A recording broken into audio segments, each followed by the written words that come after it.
South ఇండియాలోనే అతి తక్కువ ధరలకి రత్నాలను అందించే ఏకైక సంస్థ 6JVR. నమస్తే, నేను Keshav. Welcome to Suman TV. ఆంధ్రప్రదేశ్లో రాబోయే ఎన్నికల్లో ఏం జరగబోతుంది? ఎన్నికల నోటిఫికేషన్కి ఒక్కరోజు అంటే కొన్ని గంటలు మాత్రమే సమయం మిగిలి ఉన్నటువంటి నేపథ్యంలో రెండు జాతీయ మీడియా సంస్థలు రిలీజ్ చేసినటువంటి సర్వే దాదాపు ఒకేలా రావడం ఇప్పుడు సంచలనంగా మారింది. ఏపీ పాలిటిక్స్లో ఇదే హాట్ టాపిక్. ఏ పార్టీ గెలవబోతుంది? కూటమికి జనం బ్రహ్మరథం పట్టబోతున్నారా? అధికార వైసీపీకి మరోసారి అవకాశం ఇవ్వబోతున్నారా? ఈ చర్చ నిరంతరం కొనసాగుతూనే ఉంది. కానీ నోటిఫికేషన్ రిలీజ్కి ముందర వచ్చినటువంటి రెండు జాతీయ మీడియా సంస్థల సర్వేలు దాదాపు ఒకేలా ఉండడం అనేది ఇప్పుడు ఆసక్తికరంగా మారింది.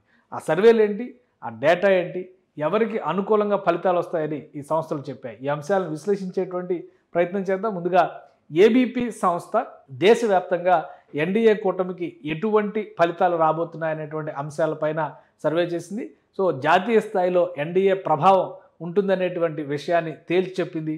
అదే తరహాలో ఆంధ్రప్రదేశ్లో కూడా ఎన్డీఏ ప్రభావం ఏ విధంగా ఉంటుందో అంచనా వేసింది. కాబట్టి ఆంధ్రప్రదేశ్లో ఉన్నటువంటి 25 లోక్సభ స్థానాల్లో ఎవరు గెలవబోతున్నారు?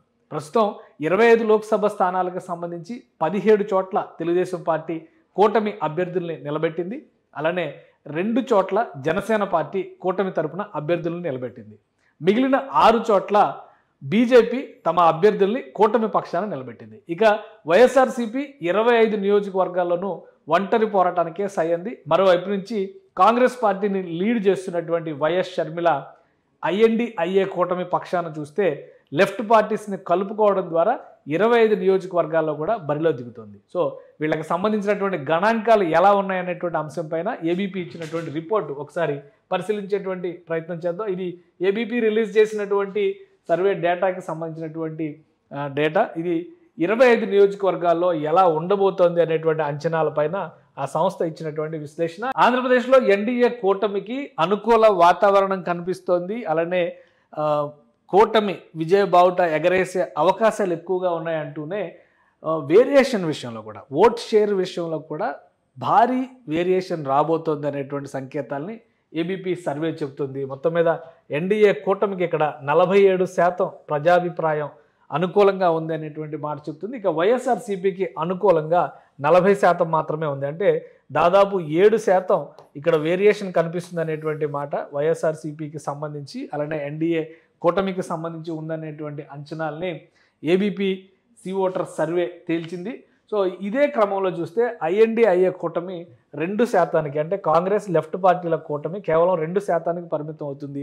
గత ఎన్నికల్లో అంటే 2019 ఎన్నికల్లో చూస్తే కాంగ్రెస్ పార్టీ 1% దాటి దాదాపుగా 1.5% దగ్గరలోకి మాత్రమే ఓటు బ్యాంకుని దక్కించుకున్నటువంటి పరిస్థితి ఉంది. ఈసారి స్వల్పంగా ఇంప్రూవ్ అవుతుంది, 2% చేరువవుతుంది తప్పితే అంతవరకు మాత్రమే మార్పు వస్తుంది. ఎందుకంటే లాస్ట్ టైం ఎలక్షన్స్లో వామపక్షాలు జనసేన పార్టీతో కలిసి బరిలో దిగాయి. ఈసారి వామపక్షాలతో కలిసి కాంగ్రెస్ పార్టీ ట్రావెల్ చేస్తుంది కాబట్టి కొద్దిగా ఇంప్రూవ్మెంట్ కనిపిస్తుంది. కానీ అధికార విపక్షాలకు సంబంధించినటువంటి వేరియేషన్ చూస్తే కనుక పర్సంటేజ్ విషయంలో పెద్ద వేరియేషనే కనిపిస్తుంది. ఇక ఇతరులకి సంబంధించి 11% వేరియేషన్ ఇచ్చారు.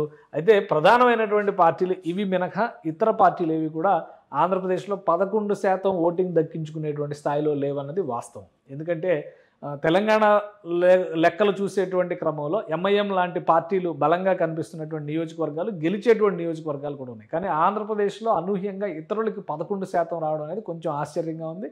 సో ఇదే పర్సంటేజ్ని కనుక మనం కన్సిడర్ చేసుకుంటూ ముందుకు వెళితే నంబర్స్ విషయంలో 25 లోక్సభ స్థానాల్లో ఎవరు గెలుస్తారు అనేటువంటి విషయం పైన కూడా ఒక క్లారిటీ ఇచ్చింది ABP C voter survey. So ఆ ఫలితాలను ఒకసారి మనం చూద్దాం. అందులో చూస్తే కనుక నంబర్స్ విషయంలో చూస్తే ఏబీపీ సి ఓటర్ సర్వే ఇచ్చినటువంటి గణాంకాల పరంగా ఇక్కడ చూస్తే ఈ విధంగా ఉండేటువంటి అవకాశాలు ఉన్నాయి. తెలుగుదేశం, జనసేన, బీజేపీ కూటమి ప్లస్ వైఎస్ఆర్సీపీకి చూస్తే 20 చోట్ల ఎన్డీఏ అభ్యర్థులు గెలుపు బావుట ఎగరేసేటువంటి అవకాశం ఉందనేది ఏబీపీ సి ఓటర్ సర్వే చెబుతోంది. అంటే మొత్తం 25 నియోజకవర్గాల్లో 20 చోట్ల ఎన్డీఏ కూటమి గెలుపు బావుట ఎగరేస్తుంది. వైఎస్ఆర్సీపీ కేవలం 5 స్థానాలకు మాత్రమే పరిమితం అవుతుందనేది అంచనా. గత ఎన్నికల ఫలితాలు చూస్తే కనుక ఇది పూర్తిగా రివర్స్ అయినట్టుగా మనం చూడాల్సి ఉంటుంది. ఎందుకంటే గత ఎన్నికల్లో టీడీపీ విడిగా పోటీ చేసింది. టీడీపీ అక్కడ కేవలం 3 స్థానాల్లో మాత్రమే గెలుపొందింది. అలానే వైఎస్ఆర్సీపీ ఆ ఎన్నికల్లో చూస్తే కనుక 22 చోట్ల గెలుపు బావుట ఎగరేసినటువంటి పరిస్థితి 2019 లెక్కల ప్రకారం చూస్తే. ఇప్పుడు మొత్తం రివర్స్ అవ్వబోతుంది. 20 చోట్ల ఐఎన్డీఐ అంటే ఎన్డీఏ కూటమి గెలవబోతోందని చెప్తున్నారు. ఇక ఐఎన్డీఐఏ కూటమికి సంబంధించి సీట్ల విషయంలో కేవలం 2% వచ్చినప్పటికీ ఓట్ షేరు సీట్ల విషయంలో 0 మిగులుతుంది. ఇతరులు 11% ఓట్ షేర్ వచ్చినప్పటికీ కూడా సీట్లు ఎవరో గెలిచేటువంటి పరిస్థితి ఉండదు. అంటే ఈ ఇతరుల కేటగిరీ అనేది రెబల్ అభ్యర్థుల ప్రభావం ఉన్నటువంటి ఓట్ షేర్గా మనం చూడాలా, లేదంటే ఇతర పార్టీలు ఇంకేమైనా బలంగా అక్కడ బీఎస్పీ లాంటి పార్టీలు కొన్ని నియోజకవర్గాల్లో పోటీ చేసేటువంటి ప్రయత్నాలు చేస్తున్నాయి. అలానే జై భారత్ పేరుతో జేడి లక్ష్మీనారాయణ పెట్టినటువంటి పార్టీ కొన్ని చోట్ల పోటీ చేసేటువంటి ప్రయత్నం చేస్తుంది. సో వీటన్నిటికీ కలిపి 11% ఓట్ షేర్ వచ్చేటువంటి అవకాశం ఉంటుందా, తిరుగుబాటు అభ్యర్థులు కూడా ఇందులో కలుపుతారా అనేటువంటి అంశాన్ని మనం విడిగా విశ్లేషించాల్సినటువంటి అవసరం ఉంటుంది. కానీ ఓవరాల్గా చూస్తే ఇక్కడ వైఎస్ఆర్సీపీకి అధికార పార్టీకి పెద్ద ఎదురు దెబ్బ తగలబోతుంది అనేటువంటి సంకేతాలని ఏబీపీ ఓటర్ సర్వే చెబుతోంది. కేవలం 5 స్థానాలకే పరిమితం అవుతుంది అనేటువంటి మాట చెప్తుంది. ఇదే సర్వే గతంలో అంటే దాదాపు 2 నెలల క్రితం చేసినటువంటి సర్వే ప్రకారం చూస్తే 7 చోట్ల వైసీపీ గెలవబోతుందని చెప్పారు. ఈసారి సీట్లు తగ్గుతున్నాయనేటువంటి అంచనాని ఏబీపీ ఓటర్ సర్వే చేసింది. అలానే దీంతో పాటు మరొక జాతీయ సర్వే రిలీజ్ అయింది. ఆ సర్వే కూడా ఆసక్తికరమైనటువంటి రిజల్ట్ ఇస్తుంది. దాదాపుగా ఇదే ఫలితాలని ఆ సర్వే కూడా రిఫ్లెక్ట్ చేస్తుంది. న్యూసెక్స్ సంస్థ దీనికి సంబంధించినటువంటి జాతీయ స్థాయిలో ఎన్డీఏ కూటమికి సంబంధించినటువంటి ఫలితాలు, అలానే బీజేపీ పెట్టుకున్నటువంటి టార్గెట్ ఎంతవరకు రీచ్ అవుతుంది అనేటువంటి అంశం పైన జాతీయ స్థాయిలో సర్వే చేసింది. ఆ సంస్థ చేసినటువంటి సర్వే వివరాలను ఒకసారి పరిశీలించేటువంటి ప్రయత్నం చేద్దాం. న్యూసెక్స్ సంస్థ నిర్వహించినటువంటి సర్వే వివరాలని ఒకసారి పరిశీలించే ప్రయత్నం చేద్దాం. న్యూసెక్స్ సంస్థ జాతీయ మీడియా సంస్థ. అది కొన్ని ఆసక్తికరమైనటువంటి ప్రశ్నలు కూడా ఆంధ్రప్రదేశ్లో జరుగుతున్నటువంటి రాజకీయ పరిణామాలు, అలానే పొత్తులకు సంబంధించినటువంటి ఎత్తుగడలకి ఎంతవరకు ఫలితాలు అనుకూలంగా వస్తాయి అనేటువంటి అంశం పైన ఒక ఆసక్తికరమైనటువంటి క్వశ్చనైర్ను కూడా న్యూసెక్స్ సంస్థ నిర్వహించింది. ఆ క్వశ్చనైర్లో ఉన్నటువంటి ప్రధాన అంశాలను ఒకసారి విశ్లేషిద్దాం. ఇది మొదటి ప్రశ్న, ఆంధ్రప్రదేశ్లో what is the biggest issue in Andhra Pradesh, అంటే ఆంధ్రప్రదేశ్లో ప్రత్యేకంగా ఎంక్వైరీ చేసినటువంటి క్వశ్చన్ ఇది. What is your biggest issue in the Lok Sabha elections? ఈసారి ఆంధ్రప్రదేశ్లో లోక్సభ ఎలక్షన్స్లో అతిపెద్ద సమస్య ఏది అనేటువంటి ఒక ప్రశ్నకి ఆంధ్రప్రదేశ్ ప్రజలు ఇచ్చినటువంటి సమాచారాన్ని అంటే డేటాని కనుక మనం ఒకసారి పరిశీలించి చూస్తే డెవలప్మెంట్ అనేటువంటి ఇష్యూ సెకండ్ పొజిషన్లో ఉంది. 33% మాత్రమే డెవలప్మెంట్ అనేటువంటి ఇష్యూని ఇక్కడ ఆంధ్రప్రదేశ్ ప్రజలు ప్రస్తావించారు. ఇక అన్ఎంప్లాయ్మెంట్ అనేది మేజర్ ఇష్యూగా ఉంది. అంటే నంబర్ 1 పొజిషన్లో అన్ఎంప్లాయ్మెంట్ అనేటువంటి ఇష్యూ ఉంది. డెవలప్మెంట్ అనేటువంటి ఇష్యూ సెకండ్ పొజిషన్లో ఉంది. 35% మంది 36% దాదాపు 36% మంది నిరుద్యోగ సమస్యని అతిపెద్ద ప్రతిబంధకంగా ఆంధ్రప్రదేశ్లో ఫీల్ అవుతున్నారు అనేటువంటి మాట చాలా క్లియర్గా చెప్తున్నారు. అలానే అభివృద్ధి లేమి విషయాన్ని కూడా ఆంధ్రప్రదేశ్ ప్రజలు ఒక సమస్యగా పరిగణిస్తున్నారు అనేటువంటిది ఇక్కడ వచ్చినటువంటి రిజల్ట్. ఇక 2-3 స్థానాల్లో ఉన్నటువంటివి కరప్షన్ 10.97%, అంటే దాదాపు 11% అవినీతి పైన వ్యతిరేకంగా ఉన్నారు. ఇన్ఫ్లేషన్ అంటే ద్రవ్యోల్బణం అంటే ధరల పెరుగుదల వంటి అంశాలన్నీ ఇందులోకి వస్తాయి. సో 10% మంది దానికి సపోర్ట్గా మాట్లాడారు. నన్ ఆఫ్ ద అబౌవ్ చెప్పిన వాళ్ళు 10%, దాదాపు 10% మంది ఉన్నారు. అంటే ఆంధ్రప్రదేశ్లో ఇప్పటి వరకు అన్ఎంప్లాయ్మెంట్ అభివృద్ధి లేమి అనేది అసలు సమస్యే కాదు. ఎన్నికల ఎజెండానే ప్రధానంగా ఎన్నికల ఎజెండా మొత్తం కూడా చంద్రబాబు నాయుడు ముఖ్యమంత్రి అవడమా, జగన్మోహన్ రెడ్డి ముఖ్యమంత్రి అవడమా అనే అంశం చుట్టూ నడుస్తుంది అనేటువంటి ఆలోచన చేశారు. కానీ ఇక్కడ న్యూసెక్స్ నిర్వహించినటువంటి క్వశ్చనైర్లో ఈ ఆసక్తికరమైనటువంటి సమాధానాలు వచ్చినాయి. డెవలప్మెంట్ని అన్ఎంప్లాయ్మెంట్ని ఆంధ్రప్రదేశ్ ప్రజలు ఇప్పటికీ సీరియస్గానే కన్సిడర్ చేస్తున్నారు అనడానికి ఇది ఒక ఉదాహరణగా మనం చూడాల్సి ఉంటుంది. ఇక రెండవ ప్రశ్న ఇందులో ఆంధ్రప్రదేశ్లో చేసినటువంటి సర్వేలో వచ్చిన రెండవ ప్రశ్న కూడా కొంత ఆసక్తికరమైనటువంటి ప్రశ్నగానే మనం చెప్పాల్సి ఉంటుంది. రెండవ ప్రశ్నను ఒకసారి పరిశీలించేటువంటి ప్రయత్నం చేద్దాం. ఆంధ్రప్రదేశ్లో చేసినటువంటి న్యూసెక్స్ సర్వేలో on what basis caste your vote, అంటే మీ ఓటు ఏ అంశాల ఆధారంగా వేయబోతున్నారు అనేటువంటి ప్రశ్నని ఇక్కడ న్యూసెక్స్ సంస్థ ప్రజలకి సంధించింది. ఆ ప్రశ్నకి సమాధానం కూడా ఆసక్తికరంగా ఉంది. అంటే సమస్యల విషయంలో డెవలప్మెంట్ ఇష్యూని అన్ఎంప్లాయ్మెంట్ని ప్రధానంగా ప్రస్తావించినటువంటి ఆంధ్రప్రదేశ్ ప్రజలు ఓటు మాత్రం కేవలం పార్టీని చూసే వేస్తారు అనేటువంటి అంశాన్ని ఇక్కడ ఎక్కువగా ప్రస్తావించారు. ఎందుకంటే హైయెస్ట్ పర్సంటేజ్ ఇక్కడ అదే కనిపిస్తుంది. 43.67%, అంటే దాదాపు 44% మంది ప్రజలు పార్టీ ఆధారంగానే ఓటు వేయబోతున్నారు ఆంధ్రప్రదేశ్లో. ఈ విషయం మనం క్లియర్గా అర్థం చేసుకోవాలంటే అన్ఎంప్లాయ్మెంట్ అలానే డెవలప్మెంట్ ఇవి రెండు లేవు అనేటువంటి విషయాన్ని ప్రధాన ఎజెండాగా మేము ఓటు వేస్తామని ఒకవైపు చెబుతూనే ఇంకోవైపు నుంచి పార్టీల ఎజెండాతోనే పార్టీల ఆధారంగానే ఓటింగ్ జరుగుతుందనేటువంటి విషయాన్ని ఇక్కడ 44% మంది చెప్పారు. ఇక అభ్యర్థిని బట్టి ఓటు వేసేటువంటి వాళ్ళ పర్సంటేజ్ 25% కనిపిస్తుంది. ఈ రెండు కలిపితేనే దాదాపు 70%, అంటే దాదాపు 70% రీచ్ అయినటువంటి పరిస్థితి కనిపిస్తుంది. సో మిగతా అంశాలు ఏవైనా రిలీజియన్ పరంగా వేసేవి చాలా నామినల్గా ఉన్నాయి. వర్క్ పరంగా పనితీరు పరంగా వేసేటువంటి ఓటింగ్ 26% ఉంది. నన్ ఆఫ్ ద అబౌవ్ చూస్తే కనుక ఒక 2% వరకు కనిపిస్తుంది. అంటే అభ్యర్థుల పనితీరు కంటే కూడా అభ్యర్థిని బట్టి ఓటు వేస్తారు, అలానే పార్టీని బట్టి ఓటు వేస్తారు. ఈ రెండు కేటగిరీలు ఆంధ్రప్రదేశ్లో ఎక్కువగా ఉన్నాయి.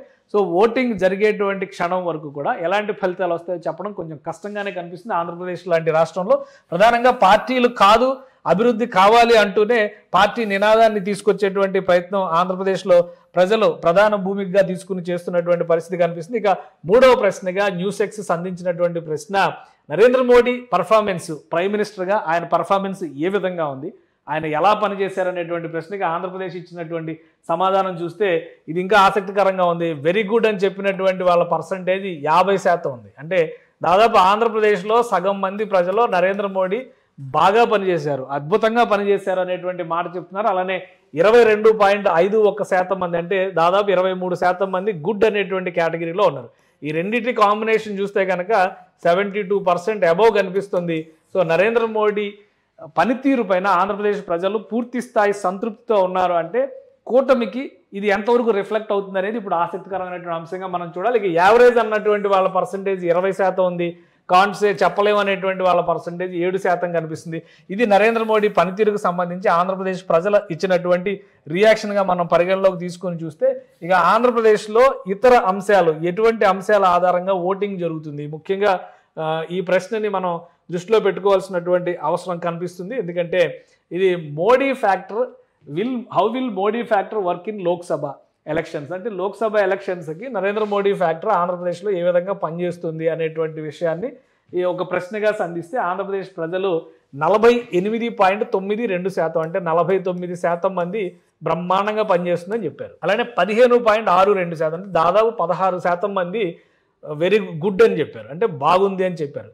అంటే ఈ రెండు పర్సంటేజ్లు మనం కలిపి చూసినప్పుడు దాదాపు 65% మంది పాజిటివ్గా ఉన్నారు అనేటువంటి విషయాన్ని ఆంధ్రప్రదేశ్లో నరేంద్ర మోడీ పనితీరు పట్ల ఆయన చేసినటువంటి పని ఏ విధంగా ఇక్కడ రిఫ్లెక్ట్ అవుతుంది, ప్రభావం చూపిస్తుంది అనేటువంటి అంశం పట్ల కూడా ఆంధ్రప్రదేశ్లో 65% మంది ప్రజలు సానుకూలంగా ఉన్నటువంటి పరిస్థితి ఉంది. ఇక 20% మంది యావరేజ్ అనేటువంటి మార్కింగ్ ఇచ్చారు. అసలు పని చేయదు అనేటువంటి మాట, ఎలాంటి ప్రభావం చూపదు అనేటువంటి మాట 10.3% మంది, కాన్సే అనేటువంటి మాట 4.24% మంది చెప్పారు. అంటే ఒకవైపు నరేంద్ర మోడీ పనితీరుకి సంబంధించినటువంటి ప్రశ్నల్ని లేవనెత్తునే, మరోవైపు తమకు సంబంధించినటువంటి ఫ్యాక్టర్స్ను కూడా ఆంధ్రప్రదేశ్లో ప్రజలు ప్రముఖ అంశాలుగా తీసుకుంటున్నారు అనడానికి ఈ ఉదాహరణగా మనం చూడాల్సి ఉంటుంది. ఇక 2024 గవర్నమెంట్ ఎవరు ఫామ్ చేస్తారనేటువంటి అంశం పైన కూడా ఒక ప్రశ్నని సంధించారు. ఈ ప్రశ్న, who do you think will form the government in 2024, దీనికి సంబంధించి లోక్సభ ఎలక్షన్స్ని దృష్టిలో పెట్టుకుని చేసినటువంటి విశ్లేషణ. కాబట్టి ఇది లోక్సభ అంటే కేంద్రంలో ప్రభుత్వం ఏర్పడడం, కాబట్టి ఎన్డీఏ ప్రభుత్వానికి అనుకూలంగా ఇక్కడ మాట్లాడారనేటువంటి విషయాన్ని మనం అర్థం చేసుకోవాల్సి ఉంటుంది. ఆంధ్రప్రదేశ్ అసెంబ్లీలో ఇది ఎలా రిఫ్లెక్ట్ అయ్యింది అనేది దాదాపు ఇదే రిఫ్లెక్ట్ అవడానికి అవకాశం ఉంటుందా, లేదా మార్పులు చేర్పులు ఉంటాయా, రాష్ట్రానికి ఒక ఓటు కేంద్రానికి ఒక ఓటు వేస్తారా ప్రజలు అనేటువంటి అంశాలపైన న్యూస్ ఎక్స్ క్లారిటీ ఇవ్వాలి. కానీ ఓవరాల్గా చూస్తే ఎన్డీఏకి పక్కాగా ఇక్కడ ఆధిపత్యం కనిపించేటువంటి అవకాశం ఉంది అనేటువంటి విషయాన్ని మాత్రం తేల్చి చెప్పింది. సో ఈ క్వశ్చన్ మనం చూస్తే కనుక 52.35% మంది కేంద్రంలో ఎన్డీఏ ప్రభుత్వం ఫామ్ అవబోతుంది అనేటువంటి మాట చెప్పారు. ఇది ఆంధ్రప్రదేశ్లో కూడా రిఫ్లెక్ట్ అవబోతుంది అనేటువంటి సంకేతాలు మనం విశ్లేషించేటువంటి ప్రయత్నం చేస్తే, ఇక ఐఎన్డీఐఏ అయితే 20% స్కోప్ ఉంది అనేటువంటి మాట.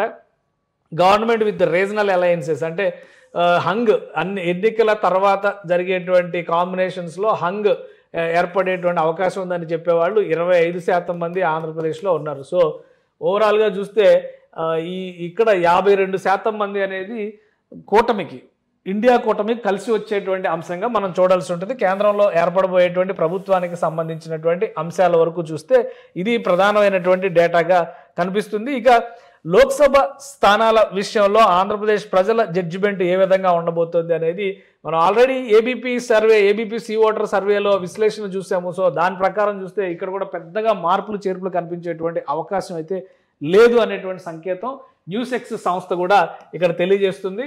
ఆంధ్రప్రదేశ్లో లోక్సభ ఎన్నికల్లో గెలవబోయేటువంటి ఈక్వేషన్స్ అంటే నంబర్స్ పరంగా మనం యావరేజ్ కంటే నంబర్స్ ఏ విధంగా ఉంటాయో చెప్పేటువంటి ప్రయత్నం చేశారు. బీజేపీ 2 స్థానాలు గెలవబోతుంది. బీజేపీ 2 స్థానాలు అంటే 6 చోట్ల బీజేపీ పోటీ చేస్తుంది. 4 చోట్ల ఓటమి పాలయ్యేటువంటి అవకాశం ఉంది బీజేపీ అనేటువంటి విషయాన్ని చాలా క్లియర్గా చెప్పారు.